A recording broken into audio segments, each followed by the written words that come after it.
Hi guys, आज की इस वीडियो में हम लोग यहाँ पे बात करने वाले हैं ट्रेंड लाइन के बारे में। बेसिकली ट्रेंड लाइन बहुत ज़्यादा सिमिलर है जैसा कि हमारा सपोर्ट रेजिस्टेंस था जो कि हमने लास्ट वीडियो में डिस्कस भी यहाँ पे करा था। तो आप उसी के सिमिलर तौर पे यहाँ पे ट्रेंड लाइन को भी देख सकते हैं। जैसे कि हमने बात करी थी कि जो सपोर्ट रेजिस्टेंस होते हैं वो बेसिकली हमें एक तरीके से फ्लोर या फिर रूफ की तरह यहाँ पे देखने को मिलते हैं, जिसके अंदर अगर प्राइसेस की बात करें तो अगर सपोर्ट के अंदर हमें 2 टचेस देखने को मिले तो हम इसको एज अ वैलिड सपोर्ट की तरह यहाँ पे काउंट कर सकते हैं। और उसी तरीके से अगर हमें 2 टचेस यहाँ ऊपर की तरफ देखने को मिले, जो भी प्राइसेस ऊपर की तरफ है,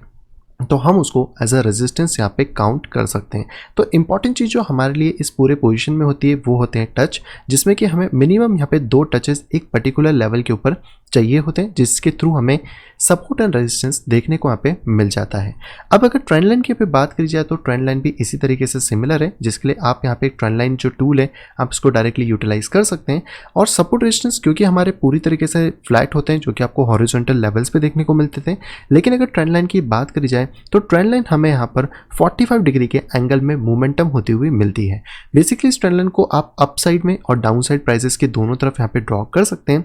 और इसके अंदर अगर आप प्राइसेस की यहाँ पे बात करें तो अगर प्राइसेस नीचे से डाउन ट्रेंड से आ रहे हैं और प्राइसेस इसके फॉल करते हुए नीचे की तरफ जाना स्टार्ट कर देते हैं, तो कहीं ना कहीं जो प्राइसेस हैं वो इस वाली ट्रेंड लाइन को यहाँ पर वीक करने की कोशिश करते हैं और प्राइसेस यहाँ पे ब्रेक करके वापस से अप डायरेक्शन की तरफ निकल जाते हैं। अगर इस सिमिलर पोजिशन के अंदर फिर से यहाँ पे बात करी जाए तो ये जो हमें 2 पॉइंट्स यहाँ पे देखने को मिल रहे हैं यही हमारे बेसिकली टच हैं। तो आप इसको एज अ फर्स्ट टच और इसको ऐसा यहाँ पे सेकंड टच की तरह काउंट कर सकते हैं। तो अगर आपको एक ट्रेंड लाइन को फाइंड आउट करना है कि कौन सी ट्रेंड लाइन है, तो बस आपको 2 टचेस फाइंड आउट करना है जैसे कि हमने सपोर्ट रेजिस्टेंस के अंदर करे हुए थे। तो अगर आपको ये 2 टचेस पर्टिकुलर 45 डिग्री के एंगल पे देखने को मिल जाते हैं, इट मीन कि वो आपकी ट्रेंड लाइन है। और ट्रेंड लाइन अगर आप प्राइजेस के ऊपर की तरफ बन रही है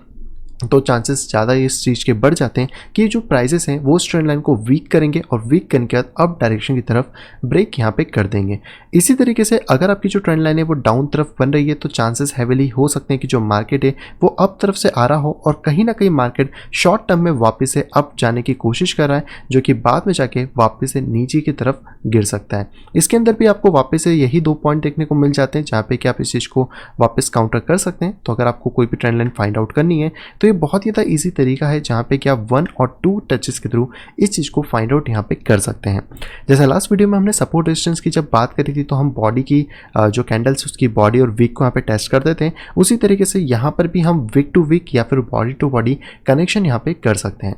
इस चीज़ को रिमूव करके अगर हम लोग आते हैं चार्ट्स के ऊपर तो यहाँ पे आपको बहुत सारा जो डेटा है वो देखने को मिल जाएगा। एंड ये जितने भी ट्रेंड लाइन्स हैं आप इनको किसी भी टाइम फ्रेम के अंदर ड्रॉ कर सकते हैं।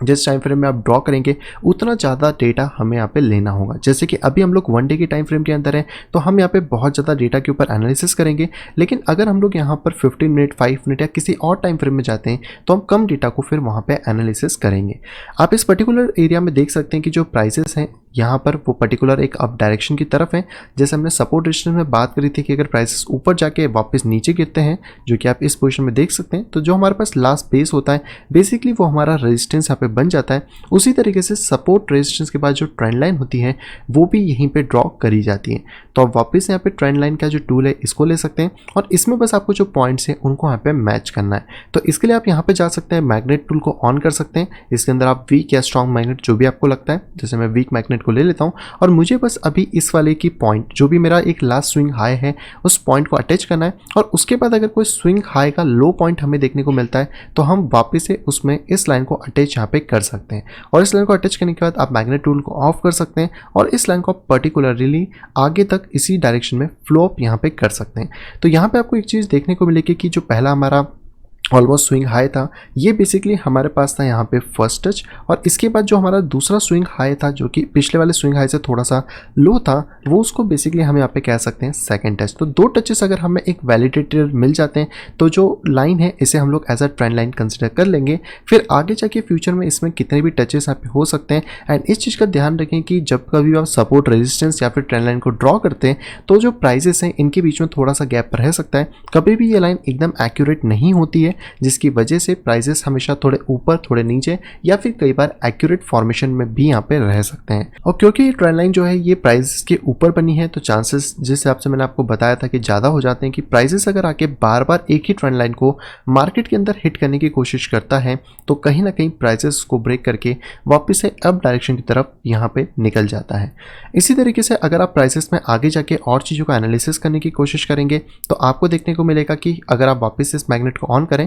और इस बार अगर हम लोअर ट्रेंड लाइन की यहाँ पे बात करें तो प्राइसेस ने यहाँ पर इसको टेस्ट करा है, और दूसरा जो टेस्ट है वो हमें इस पॉइंट पे देखने को मिला है, जहाँ पे कि सिंपली इसको फिर से कहा जा सकता है कि ये वाला जो लेवल है ये हमें देखने को यहाँ पे मिल जाता है मार्केट की तरफ से फर्स्ट टच। और इसके साथ ही अगर हम सेकंड टच की बात करें तो मार्केट को इस पोजीशन पे सेकंड टच भी देखने को यहाँ पर मिल जाता है। इस वाले बॉक्स को भी हम लोग रिमूव कर देते हैं जो कि यहाँ पे कॉपी हो गया है। तो ये जो दो टचेस हैं ये हमें ट्रेंड लाइन को बता रहे हैं और इस ट्रेंड लाइन को आप आगे तक रन कर सकते हैं, जिसके थ्रू जब तक प्राइसेस इस ट्रेंड लाइन के ऊपर यहाँ पे बने रहेंगे प्राइसेस बुलिश होंगे, और जब कभी भी प्राइस इस ट्रेंड लाइन को ब्रेक कर देता है तो प्राइसेस अपोजिट डायरेक्शन में जाना स्टार्ट यहाँ पे हो जाएगा। तो बेसिकली अगर आपका मार्केट बुलिश है तो जो भी ट्रेंड लाइन्स फॉर्म होंगी वो प्राइसेस के ऊपर होंगी,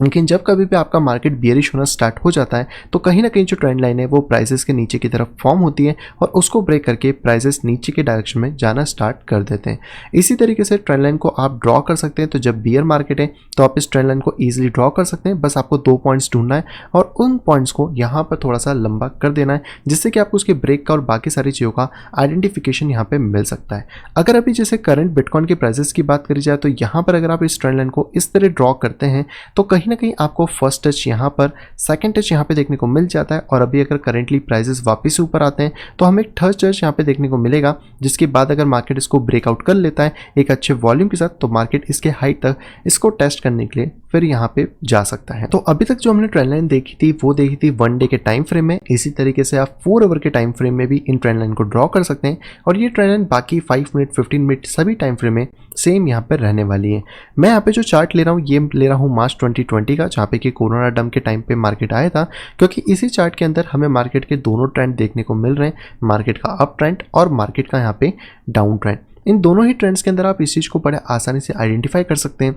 कि जो ट्रेंड लाइन है वो कैसे वर्क यहाँ पे करती है। वापस इसको यहाँ पे रिमूव करते हैं और यहाँ पर हम लोग प्राइजेस के अकॉर्डिंग देखने की स्टार्टिंग करते हैं। तो आप चार्ट्स को हमेशा जूम करिए, जूम करने के बाद यहाँ पे आपको ट्रेंड लाइन लेना है, आप अपने मैग्नेट को ऑन कर सकते हैं। आपको जो भी स्विंग हाई आपके पास है आप उस पर पहले लाइन को ड्रॉ कर सकते हैं, और उसके हिसाब से 45 डिग्री के एंगल में जहाँ पे भी आपको दूसरा स्विंग पॉइंट मिलता है वहाँ पे आप उसको मार्क यहाँ पे कर सकते हैं। तो जैसे हमारे पास ये पहला टच है, ये दूसरा टच है, और इन दोनों टच के अकॉर्डिंग हमें पता पड़ रहा है कि जो प्राइसेस हैं वो कहीं ना कहीं यहाँ पे ट्रेंड लाइन को ड्रॉ कर रहे हैं, और इसके अकॉर्डिंग हम इस ट्रेंड लाइन को यहाँ से और ज़्यादा आगे की तरफ एक्सटेंड भी कर सकते हैं, और ट्रेंड लाइन के ब्रेक होने पे हमें एक वापस से बुल मार्केट की तरफ मार्केट जाता हुआ मिल जाता है। इस पोजीशन में अगर आप थोड़ा ध्यान देने की कोशिश करेंगे तो मार्केट डाउन ट्रेंड से स्विच हुआ है यहाँ पे बुल मार्केट की तरफ, जो कि इस ट्रेंड लाइन की बेसिस पे हुआ है।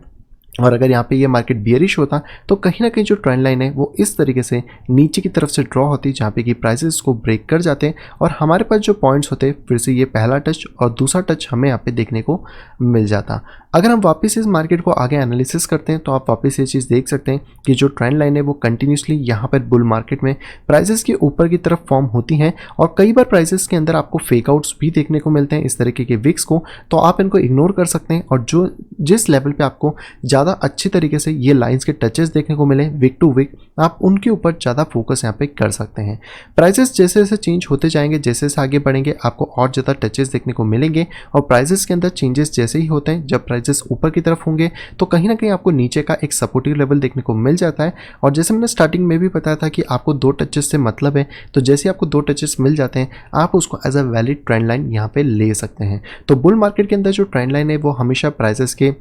अपसाइड के अंदर फॉर्म होती है, और वहीं पे अगर जैसे ही बियरिश मार्केट स्टार्ट होना स्टार्ट हो जाता है वहाँ पे जो ट्रेंड लाइन्स है वो डाउन ट्रेंड की तरफ फॉर्म होना स्टार्ट हो जाती हैं, जिसमें कि हम फिर से 2 टचेस को यहाँ पे ज़्यादा वैलिड मानते हैं, और तीसरे टच से हम ये एक्सपेक्ट करते हैं कि मार्केट कहीं ना कहीं उस लेवल को वीक कर रहा है और आगे जाके मार्केट उसको ब्रेक यहाँ पे कर सकता है। तो ये बहुत ज़्यादा अच्छा एग्जाम्पल है जहाँ पे कि आप ट्रेंड लाइन के पूरे फंक्शन को देख सकते हैं कि किस तरह जो मार्केट है वो बुल मार्केट में और बियर मार्केट में वर्क करता है, और बुल मार्केट में प्राइसेस के ऊपर और बियर मार्केट में प्राइसेस के नीचे अपनी ट्रेंड को फॉर्म यहाँ पे करता है।